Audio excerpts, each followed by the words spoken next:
오늘 주신 하나님의 말씀은 사도행전 1장 8절에 한 절의 말씀 우리 다 같이 한 목소리로 봉독해 보도록 하겠습니다. 오직 성령이 너희에게 임하시면 너희가 권능을 받고 예루살렘과 온 유대와 사마리아와 땅끝까지 이르러 내 증인이 되리라 하시니라. 아멘. 이번 주에 어느 한 목사님과 어려운 오늘의 목회 시대에 대해서 이런저런 얘기를 하다가 그럼에도 불구하고 대구의 합동측의 교회는 부흥이 되더라라는 이런 말씀을 하시더라고요. 그래서 거기는 왜 부흥이 되는가를 막 말씀하시는데 금요철화도 살아있고 그러한 성령의 역사가 살아있다 이렇게 말씀을 하시더라고요. 목사님의 교회에도 그러한 성령의 은혜가 중요하기 때문에 성령을 사모하면서 이 사도행전의 본문의 말씀을 3년 동안 했다 하더라고요. 3년을 지나서 지금은 고린도전서를 지나 후서까지 왔지만 목사님이 보시기에 어떤 성령의 역사가 나타나지 않아서 아직 큰 부흥은 되지 않더라라는 그런 말씀을 막 하시는데 그때 제가 그랬어요. 목사님 무슨 말을 그렇게 하세요? 제가 간간히 들은 목사님의 교회 이야기들을 생각해보면 어떤 한 커플이 교회 안에서 뭐 부부가 되고 세례도 받고 또 교회에 새로운 활력을 불어넣는 그런 모습과 고백만 해도 얼마나 큰데 왜 성령의 역사가 없어요? 뭐 그런 얘기를 하는데 그런가요? 뭐 이렇게 얘기를 하면서 웃으면서 넘어갔는데 저는 굉장히 씁쓸했습니다. 왜냐하면 성령의 권능에 대한 우리의 오해를 받기 때문입니다. 도대체 우리는 무엇을 성령의 역사라고 하고 있는가라는 그러한 생각을 안 할 수가 없더라고요. 우리는 성령이라 하면 끊임없이 바로 따라오는 게 성령의 은사에 관한 부분들을 떠올립니다. 그래서 은사가 많으면 성령이 뭔가 강하게 임하였거나 또 성령의 권능이라는 것은 어떤 특별한 공식으로 받아들이는 부분들이 있습니다. 그런데 성령의 역사를 은사의 어떤 크기나 그적의 크기로만 판단하면 어떤 권능이라는 것이 그 중심이 되어버립니다. 그래서 누가 더 큰 능력을 가졌는가, 누가 더 놀라운 은사를 받았는가, 누가 더 특별한 체험을 했는가가 중심이 되어버립니다. 그리고 내 증인이 되리라는 이러한 말씀 역시 전도를 많이 하는 사람, 전도를 많이 해야 하는 그러한 역할과 책임으로 예수님이 말씀하신 이 증인의 의미를 축소해 버립니다. 기도도 마찬가지죠. 뭔가 성령이 오게 만드는 조건으로 확신하고 그래서 통성으로 뜨겁게 기도해야 합니다 이렇게 하잖아요. 그렇게 신앙을 가진 사람들에게 사실 이러한 모습들, 생각들이 공식처럼 딱 박혀 있습니다. 한국교회는 그런데 왜 이렇게 사도행전의 이 말씀들을 통해서 오직 기도해야 성령이 임한다는 공식을 만들었고 이런 공식에 빠져 있는가? 왜 내 증인이 되라는 미션이 왜 그렇게 성공한 성과가 분명한 뭔가 활동, 업적이 있어야만 되는 것처럼 생각하게 된 거지라는 그러한 질문을 하게 되더라고요. 한국교회는 누가 뭐래도 사실 기도하는 교회 맞습니다. 기본 신앙생활에서 가장 중요한 삶의 일부가 기도입니다. 한국교회의 초기 부흥운동은 기도와 회개 그리고 성령의 역사가 강하게 결합되어 있습니다. 그래서 우리는 1907년을 기억합니다. 어게인 1907 기억하죠. 평양 대부흥. 기도와 회개를 통해서 강력한 기도운동으로 한국교회가 변화되었고 그 기점으로 놀라운 변화의 기회가 되었습니다. 그래서 그 이후로 기도원 운동이라든가 한국교회가 철야 기도를 하고 금식 기도를 하고 통성 기도를 하면서 교회가 성장하고 또 이 부흥 운동을 통해서 성령 운동과 더불어 지금까지의 한국 교회의 중요한 신앙의 문화가 되었습니다. 한국 교회는 분명히 기도와 성령을 통해 부흥한 놀라운 역사적인 경험이 있습니다. 그런데 어느 순간 이러한 경험이 하나의 공식이 되어버렸습니다. 그러니까 기도를 많이 하면 성령이 임하고, 성령이 임하면 능력이 나타나고, 능력이 나타나면 교회가 부흥한다.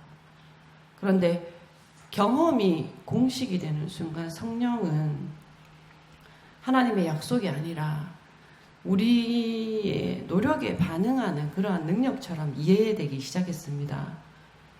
그래서 제가 이렇게 말씀드린 것은 1907년 평양 대부흥 운동의 기점을 단순히 기도해서 능력을 받았다라는 그러한 사건으로 폄하하려는 것이 아니라, 그때는 진짜 누구도 부인할 수 없는 죄의 고백, 회개, 공동체의 어떤 변화와 연결이 있었습니다. 그런데 문제는 이러한 사건들이 또 역사적인 또 중요한 경험들이 시간이 지나면서 어떤 교회 부흥의 결과를 숫자로 측정하기 쉬워졌다는 것입니다. 그래서 교인 수, 헌금, 교회 건물, 전도한 사람, 그러니까 너네 교회가 몇 명의 선교사를 파송하느냐, 어떤 행사 규모들이 이렇게 통계화되면서 성령의 역사라는 것도 측정 가능한 결과로, 성과로 확인하고 싶어진 부분이 있습니다. 그래서 너희가 내 증인이 되리라 라는 말씀을, 너희가 많은 사람을 그래서 전도해야 된다, 교회를 성장시켜야 한다, 선교의 성과를 내어야 한다는 것으로 번역해 버렸습니다. 물론 전도와 선교는 사도행전의 중요한 내용이지만, 증인이라는 것은 자기가 본 것과 들은 것을 증언하는 사람이지 결과를 만들어내는 사람은 아닙니다. 이러한 부흥의 흐름과 또 한국 사회 자체가 가진 역사, 전쟁 이후에 가난을 극복하고 산업화를 이루어내고 도시와 경제 성장이라는 거대한 사회적인 경험 속에서 한국 교회의 성장은 실제로 눈부셨고, 교회의 양적 성장은 어떤 복음의 성공과 국가가 뭔가 성장하는, 그리고 뭔가 경제 부국으로 가는 그러한 경험과 겹쳐져 있습니다. 그래서 거의 모든 교회가 오늘 읽었던 이 사도행전 1장 8절의 이 말씀을 모토로 세계 복음화, 그리고 교회의 성장이라는 비전이 강했고, 그리고 기도와 성령, 그리고 한국교회의 뜨거운 그런 열정의 지도력이 어떤 교회 성장의 요인과 작동하면서 자연스럽게 성령이 역사하면 교회가 성장한다라는 그러한 경험적 신앙 고백이 만들어졌습니다. 그런데 문제는 안타깝게도 그 반대의 공식도 만들어졌다는 것입니다. 그러니까 교회가 성장하지 않으면 성령의 역사가 약하다라는 거죠. 그런데 사도행전 1장 8장의 말씀은 교회의 성장률을 약속하는 말씀은 아니잖아요. 성령의 권능과 증인의 삶을 약속할 뿐입니다. 그래서 1장 8절의 말씀을 다시 한번 봐야겠다. 오늘 사도행전 1장 8절의 말씀을, 성령이 임하시면 어떻게 되느냐? 권능을 받고, 그래서 뭐가 되느냐? 내 증인이 된다 말씀하고 있습니다. 그러니까 성령이 임하시는 목적은 내 증인이 되리라, 곧 예수 그리스도의 증인입니다. 그러니까 성령의 권능이라는 것은 무언가 대단한 능력을 소유하게 만드는 것이 아니라 예수님을 증언할 수 있는 삶을 움직이는 그러한 능력이 된다는 거죠. 그래서 얼마나 크게 보이느냐가 아니라 얼마나 예수님을 증언하며 사는 삶이 되느냐입니다. 그 권능이 임하는 가운데 방언을 할 수도 있고, 병고침에, 또 예언의 지혜의 그러한 성김과 가르침, 그러한 여러 은사들의 기적들이 나타날 수 있습니다. 그래서 성령은 우리에게 뭔가 같은 일을 시키시는 분이 아니라 우리 얼굴이 서로 다 다르듯이 서로 다른 은사와 삶을 통해서 그러나 같은 예수님을 증언하게 하시는 분이시라는 거죠. 그래서 그 약속하신 성령을 기다리며 자신을 하나님께 내어 맡긴 제자들에게 성령이 임하셨고, 성령은 각 사람의 고유한 삶과 은사와 자리를 사용해서 예수님의 증인으로 이끌어 가십니다. 그래서 어떤 교회의 대단한 봉사뿐만이 아니라 아이를 돌보는 엄마도 증인이고, 가족을 책임지고 있는 가장도 증인이고, 직장에서 정직하게 살아가는 이름 없는 사람도 다 증인입니다. 아무도 알아주지 않는 자리에서 성령을 통해 하나님 나라의 일을 선택하는 모두가 증인입니다. 그런데 이들에게는 성과가 없을 수 있습니다. 그러나 증언은 있다는 것입니다. 그래서 증인의 삶이라는 것은 단순히 예수님에 대해서 말한다는 것보다 훨씬 더 넓은 뜻입니다. 말도 증언이고, 삶도 증언이고, 고난 가운데 견디는 것도 증언이고, 그리고 우리가 눈으로 와 대단하다고 여기는 그런 은사도 증언이고, 기적도 증언이 되는 것입니다. 그런데 왜 우리가 이렇게 성령의 권능에 대해서 오해하는가 했을 때에, 예수님은 예루살렘과 온 유대와 사마리아와 땅끝까지 이르러 내 증인이 되리라 했는데, 그런데 우리는 여기 내 증인 앞에 뭔가 특별한 증인이 되어야 하는 그러한 책무감을 가진 그러한 구절로 우리가 읽고 그것을 바꿔버린 것 같습니다. 그러니까 성령의 권능을 받았다는 증거를 눈에 띄는 은사라든가 강한 체험이라든가 많은 사람이 모인다던가 극적인 간증으로 측정하게 됐잖아요. 그래서 이러한 요소가 없이 조용히 예수님을 그리스도로 고백하며 자기 자리를 지키면서 살아가는 사람들을 보면, 또 그러한 당사자 역시도 내가 뭔가 열정이 없나? 나에게는 뭔가 성령이 임하지 않았나? 뭔가 믿음이 약한가 생각하기 쉽습니다. 그런데 증언이란 것은, 증인이라는 것은 특별한 사람이 아니라 자기가 보고 들은 것을 증언하는 사람입니다. 사도행전에서 그 증언은 말에만 머물지 않고 이 삶 전체로 드러나는 일들을 많이 보여줍니다. 그러니까 증인의 권위는 증언하는 그 사람의 특별함이 아니라 증언하는 그 대상에서 나오는 겁니다. 성령의 권능이란 나를 특별하게 만드는 힘이 아니라 특별하신 예수 그리스도를 증언하는 힘입니다. 그래서 내가 얼마나 대단하고 괜찮은 사람인가가 아니라 내가 누구를 만났던가라는 그 대상이 핵심입니다. 사도행전을 보면 사실 오순절 이후에 예루살렘의 수많은 성도들, 또한 서로의 필요를 나누던 사람들, 또 복음을 전하다가 핍박받고 흩어졌던 사람들의 이름이 잘 나오지 않습니다. 그런데 그들의 삶이 사도행전을 움직였잖아요. 특별한 몇 사람만 성령의 역사를 만들어낸 것이 아니라 성령을 받은 평범한 사람들이 자기 자리에서 예수님을 드러냈기 때문에 복음이 퍼져나간 것입니다. 성령의 권능을 남들과 다른 능력을 가진 것으로 생각하면, 그러면 조용한 사람들은 실패자가 되고 평범한 사람의 그러한 삶은 가치 없는 삶이 되어버립니다. 제가 이렇게 얘기하면 그러면 성령은 교회를 성장시키지 않는 건가 하는 말이 아니잖아요. 사도행전에서도 복음은 정말 놀랍게 확장됩니다. 그런데 교회의 성장이 성령의 역사를 판단하는 기준은 아닙니다.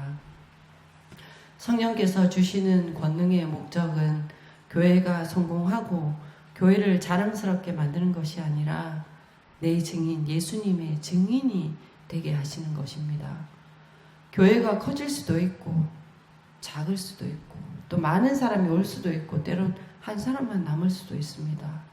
기적이 일어날 수도 있고 아무런 것이 눈에 보이지 않을 수도 있습니다. 그런데 이러한 모든 상황 가운데 이 질문은 모든 이들에게 동일한 하나의 질문이 될 것 같습니다. 어디서든 어떠한 상황이든 오늘 이 자리에서 우리가 예수님의 참 증인으로 살고 있는가? 이 질문 앞에 서면 어떤 작은 교회라는 현실도 평범한 일상의 삶도 더 이상 뭔가 실패처럼 뭔가 작아지는 자리처럼 보일 수 없습니다. 오히려 성령께서 오늘의 땅에서 또 한 사람을 증인으로 살게 하시는 모든 자리로 오늘의 말씀에 비유하면 예루살렘과 온 유대와 사마리아 땅끝까지 내가 발을 딛는 모든 지역으로 펼쳐주시는 말씀이 됩니다. 그래서 이 말씀에 비추어서 우리 교회를 다시 한번 생각하게 되더라고요. 사실 뭔가 이렇게 프로그램으로 말하면 아무것도 이야기할 것이 없습니다. 예배를 드리고 나면 밥을 나누어 먹고 한 주 일상을 나눕니다. 그러나 그 가운데 어려움을 나누고 서로 위로하고 내가 다시 뭔가 하나님의 자녀됨으로 살아야겠다라는 그러한 뭔가 다짐과 용기를 서로에게 건네게 됩니다. 그리고 예배가 끝나면 아무도 알아주지 않지만 놀이터 청소를 하죠. 이런 모습들을 두고 우리는 사람도 없고 너무 작은 교회라 이거밖에 못한다고 생각했을지도 모릅니다. 그런데 오늘 말씀 앞에 서니까 성령의 권능이 아니면 우리가 어떻게 이렇게 예배로 모이고 또 함께 밥을 먹고 때로는 서로의 삶을 보듬을 수 있었을까라는 생각을 다시 한번 해보게 됩니다. 내가 할 말이 많지만 내 생각을 내려놓고 그 타인의 이야기를 들어주는 것, 그리고 다시 힘을 내라고 뭔가 말하는 이 작은 하나하나가 성령께서 한 사람을 통해 이루어 주시는 증인의 삶이라 고백하게 됩니다.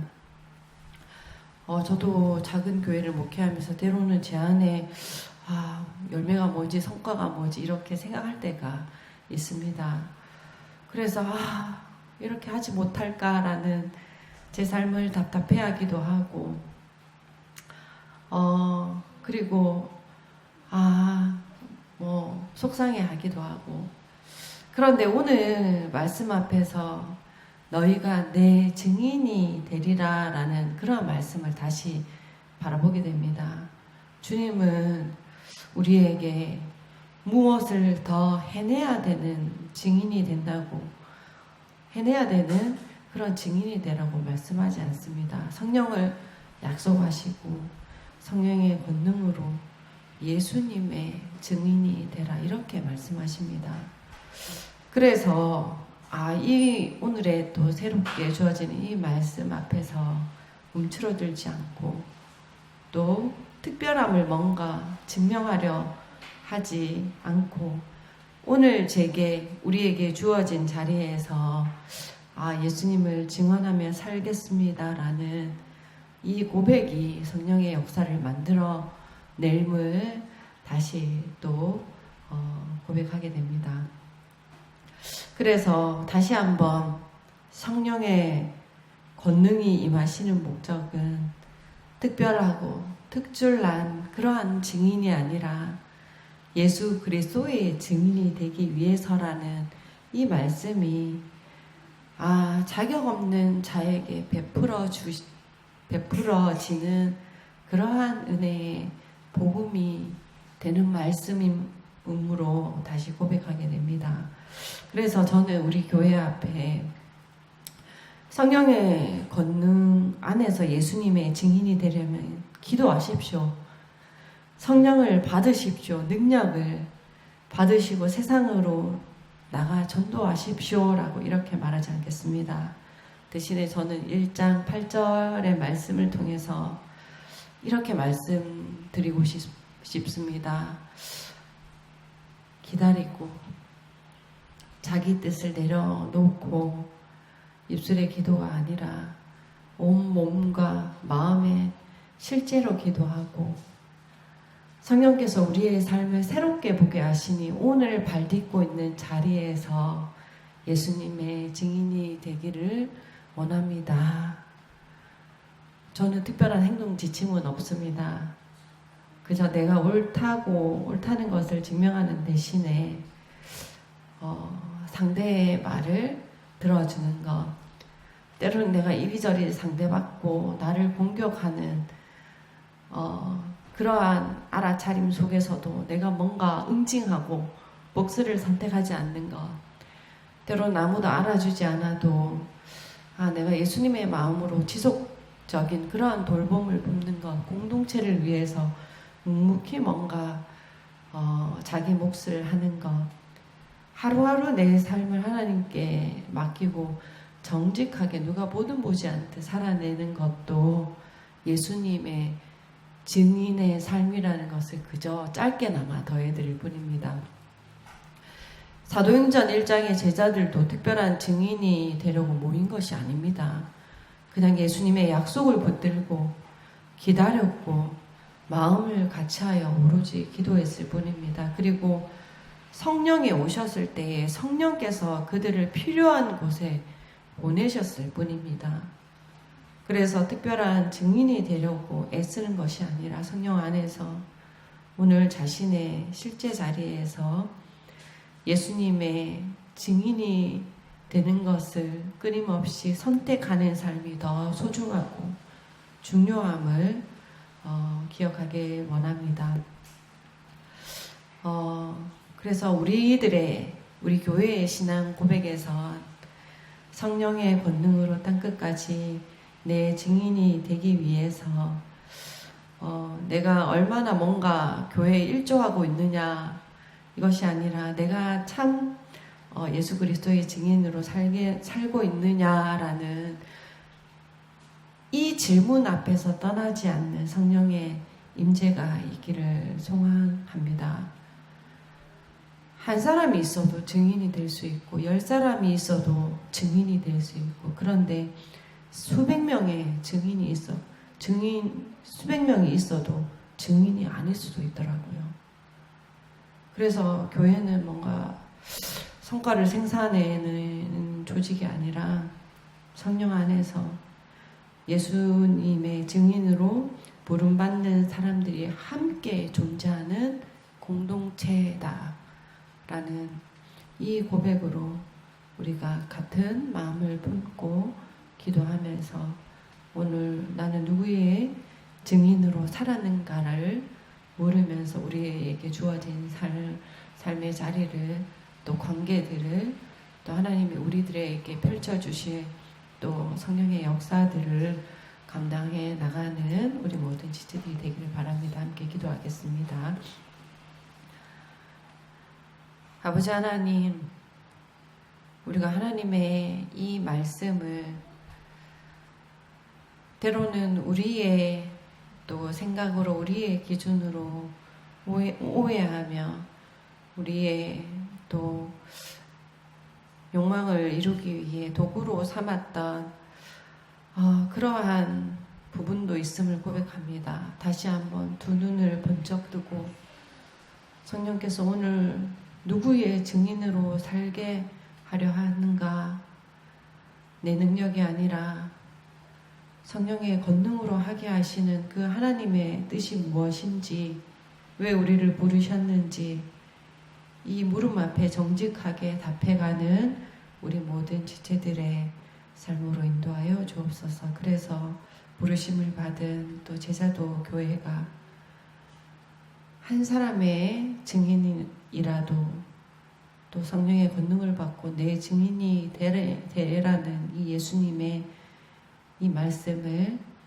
살아내는 우리 모든 지체들의 또 삶으로 주님